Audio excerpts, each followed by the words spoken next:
Now, I recently done a video on that crow to handstand, so going from this crow position, using a little bit of momentum, kicking yourself up into handstand, or even making that super strict.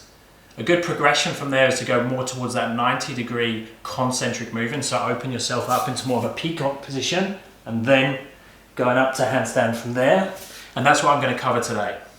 I'm also going to superset some pulling work, so it's going to show you how I normally do my workouts. So it's really important with this type of work that you understand that seesaw, the shoulders coming down and the hips coming up, the same as we use in the L-sit to shoulder stand type movement, and the same in any arm balance. So something like a crow to headstand, something like this where I'm seesawing the hips up as the head comes down, head comes back up, hips go back down again. So understanding how you can use that to help you in the handstand push-ups is really important. Just make sure your hips are warmed up and your wrists are ready to go. Then I'm going to do the normal scapular warm-up. I'm going to go between retraction and protraction, pushing up as hard as you can to that protracted position, an easy push-up, and making sure you still hit that protracted position at the top of each repetition. Jumping up on the bar, doing the same thing, so active and passive hangs. Trying to get as much movement as you can just through the scapula and not bending the arms in any way. Going into more of an arching scap pull, so retracting the shoulder blades, bringing the chest up towards the ceiling and depressing the shoulder blades as much as you can. Okay, then back into the push movement, so down into a downward dog position. And go in and out of that open and closing the shoulder, so taking weight back into the feet. And then we'll use that position as a base for the start of the handstand push-up work. So I'm going to start to take the head down towards the floor.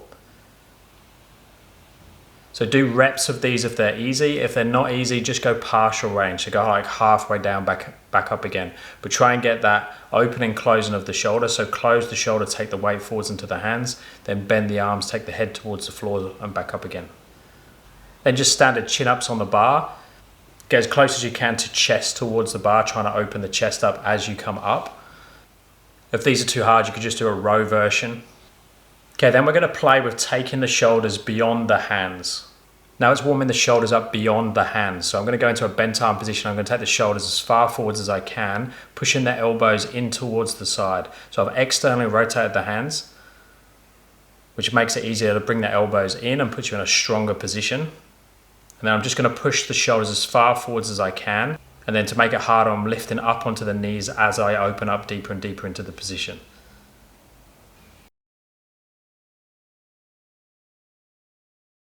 Then back up on the bar again. This time I'm going to really try and get my sternum up towards the bar, so arching backwards as you go up into your chin up.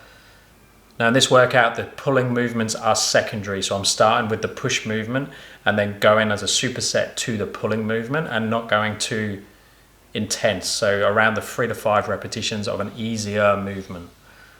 Then I'm going to go more towards that peacock position.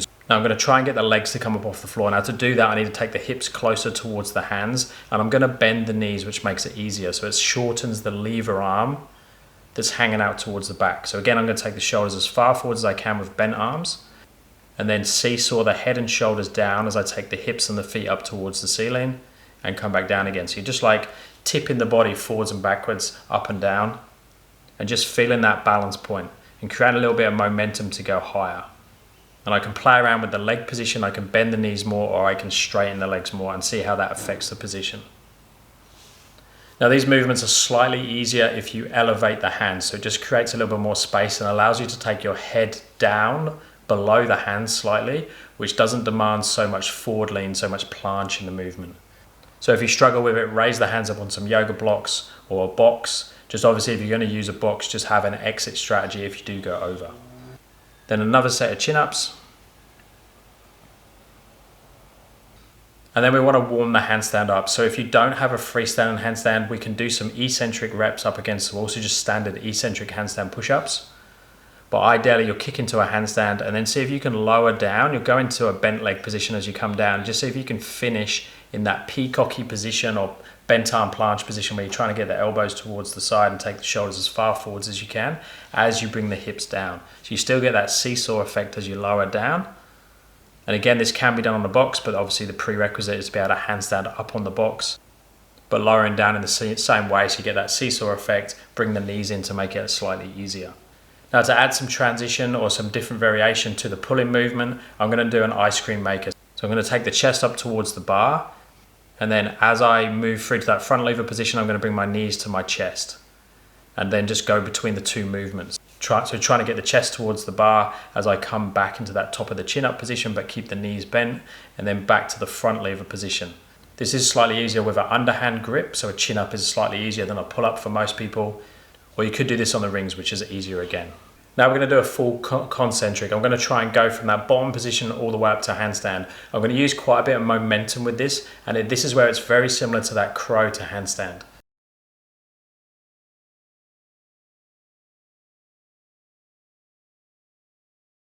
So if you can't get up all the way with this one, you can just rock, push, come back again. So rock forwards, push, come back again. And you're just slowly using momentum and that push and trying to get the timing right to go higher and higher. Now obviously we can go slower and use more control, but that uses more strength. I can use momentum and timing and try and nearly kick the legs up,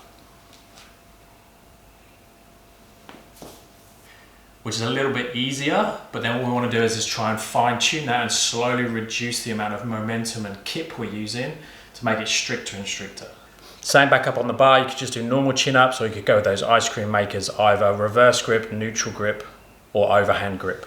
And the straighter you keep your legs, the harder it is, especially in towards that front lever position. And then we can make the push harder again, and we can go more towards that 90-degree handstand push-up concentric. So you're going to open more out into a straddle position and try and keep a straight line between the shoulders and the feet. What a lot of people will do on this one is when they go up, they'll arch the body.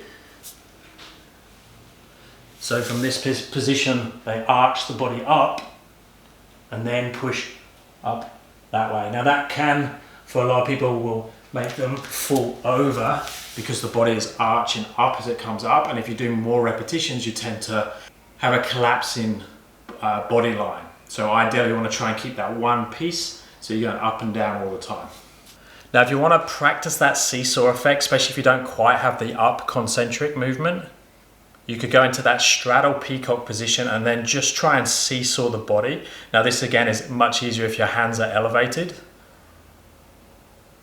but you can learn to start to create some momentum with that and slowly go up. Even if you can't catch the top, you can start to play with that and increase the range of motion and the intensity. Then the next progression is to straighten the body fully. So legs together, open all the way out into that bent arm planche position. You can rest on the elbows more if you need to. And then it's scooping yourself out of that position, trying to keep the shoulders and head quite far forward so you get the counterbalance to help you to go up, but trying to keep the body as straight as possible. You'll notice my legs will start to come apart on this one. Same thing on the box, you could just work that seesaw type movement and go up a little bit and come back down again, but this time with the legs together.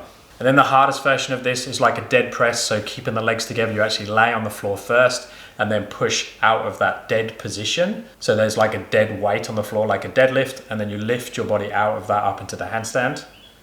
And I finish with a combination, so doing a deadlift, a full 90-degree handstand push-up, and then a standard handstand push-up. But you can see that this is my maximum. I'm getting a little bit of bend through the body and my legs are opening slightly.